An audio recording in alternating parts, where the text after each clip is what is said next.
வணக்கம். நமக்கு எண்கணி ஞானத்தையும் வேத ஜோதிட ஞானத்தையும் ஆன்மீக ஞானத்தையும் வழங்கிய அனைத்து குருமார்களுக்கும் நன்றி. அண்ட் அதே வேளையில் இது ஒரு ஜோதிட விளக்க வீடியோ விருப்பம் இல்லாதவங்க கடந்து போயிடலாம். ஒரு கேள்வி ப்ரோ, தாலி தோஷம் இருக்கிற பெண்ணுக்கு அந்த பெண் தாலி அம்மனுக்கு சீரா போட சொல்றாங்க to avoid bad things happens to husband. So இதை பத்தியா? ஓகே, இதை பத்தி சொல்லுங்க. ஓகே, ஆக்சுவலி இதெல்லாம் கடவுள் ரிலேட்டடா போயிருச்சு அப்படின்னா அது வந்து ஒரு ஆன்மீகம் சம்பந்தப்பட்டது, ஒரு ஆகமம் சம்பந்தப்பட்டது. அதாவது நீங்க ஏதோ ஒரு முயற்சிகள் செய்றீங்க அப்படின்னு வரும் பிரதர், எப்போதுமே ஒரு விஷயம். ஓகே, அப்போ உண்மையாவே பரிகாரம் சொல்லப்படலையா அப்படின்னு கேட்டீங்கன்னா, பரிகாரம்ன்றது வேற மாதிரி சொல்லப்பட்ட ஒரு விஷயம் தான். பரிகார சாஸ்திரம்னு ஒன்று இருக்கு, நிறைய சாஸ்திரங்கள் இருக்கு. பரிகார சாஸ்திரம், விருட்ச சாஸ்திரம், அந்த மாதிரி நிறைய விஷயங்கள் இருக்கு. சமஸ்கிருதத்துல கூட லால் கிதாப் அப்படின்ற கித்தாப் அந்த கித்தாப்ன்ற வார்த்தை எங்கிருந்து வந்துச்சுன்னு பாத்தீங்களா? சமஸ்கிருதத்துல லால் கிதாப் அப்படின்றது வந்து பரிகார புத்தகம் தான். ஆனா எனக்கும் தோணுனதான் நான் ஒரு புக்கா எழுதிட்டேன்னு வச்சுக்கோங்களேன். அந்த மாதிரி இருக்கக்கூடிய எல்லாத்தோட ஐடியாக்கள்லாம் சேர்த்து அது ஒரு ஐடியாலஜி மாதிரி. ஆனா இது எல்லாம் சாத்தியப்படுமா? சரி, ஒரு உதாரணம் நான் சொல்றேன்.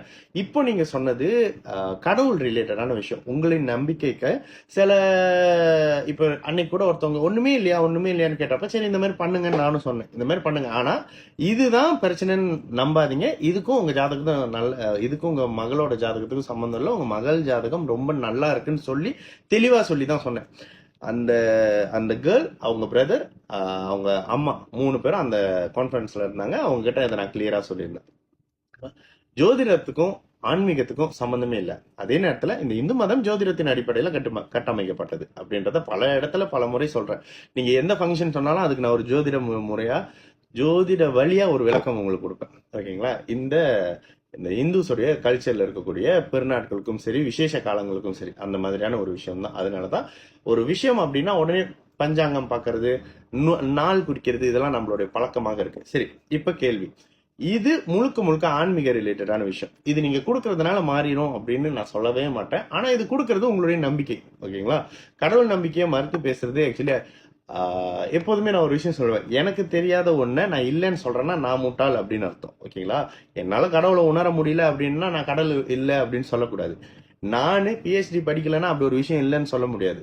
ஓகேங்களா? அது அவங்களுக்கு தான் தெரியும். அப்ப இங்க இருக்கிறவங்களாம் அதை உணராதவர்கள் இல்லைன்னு சொல்லிட்டு போறவங்க. அதுதான் விஷயமே தவிர்த்து உண்மையாகவே இந்த தோஷத்துக்கு நீங்க பண்ணக்கூடிய அமைப்பு, இந்த தோஷம் நேற்று கூட ஒரு வீடியோல சொல்லியிருந்தோம், குறிப்பிட்ட காலம் வரை அந்த ஜாதகத்தை ஆட்கொண்டிருக்கும். இதுல இந்த வாழை மரம் வெட்டுறது, மாங்கல்ய தோஷம், நேத்து கூட ஒரு ஜாதகத்துல அருமையான உச்ச சுக்கரனோட வீட்டுல ராகு மறைவா 6ல இருக்காரு. அதையும் ராகு கேது தோஷம் தான், நாகதோஷம் அப்படின்னு சொன்னாங்களாம்.